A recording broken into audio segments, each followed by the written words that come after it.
Hi, my name is Alex, and this is figure 429, experiment 17, the silencer. Okay, so let's see what it does first, and then we will continue forward.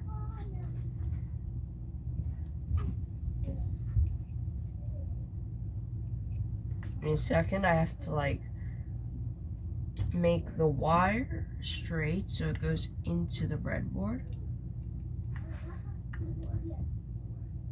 Okay, good. So, when we start, there's a tiny sound which appears on the loudspeaker as soon as we connect the wires. So, now, let's talk about how this circuit works. So first, the current goes through here and goes into pin 7, which is the discharge pin and of the 555 timer. And then it goes through this jumper wire onto another side of the board, to the circuit, and to the diode. Now remember what a diode does. A diode in the silver band, so the part with the silver band, it doesn't allow the circuit to go back where that part faces. So the circuit goes only this side here. It can never go back here. So then we go through the resistor. And then we go through pin 6, which is the threshold pin. And notice that we have a jumper wire which goes from pin 2 to pin 6. And what does that do? Well, pin 2 is the input pin, and pin 6 is the threshold pin. And what this does, this makes the 555 timer activate itself on its own.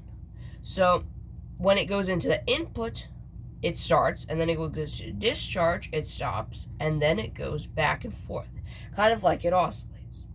And we have these capacitors here which slow the voltage and charge it. And we have a loudspeaker here which turns on the sound from the 555 timer. Now notice that this 555 timer is in a special mode. It's in a mode called astable mode. Now astable mode is when the 555 timer can go when its output is low and its output is high, which means that it can oscillate. You have to put a jumper wire between pin 2 and 6, and then this 555 timer reactivates itself pretty much forever. And this works because we have the jumper wire which goes from pin 2 to pin 6. And we also have a pin from this one, the negative ground, to the negative.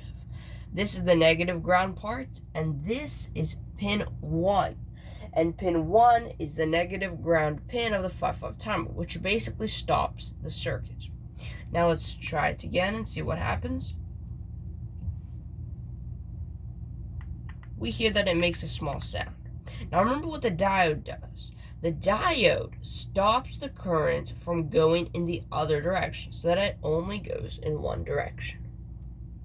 That is it, and thank you for watching this.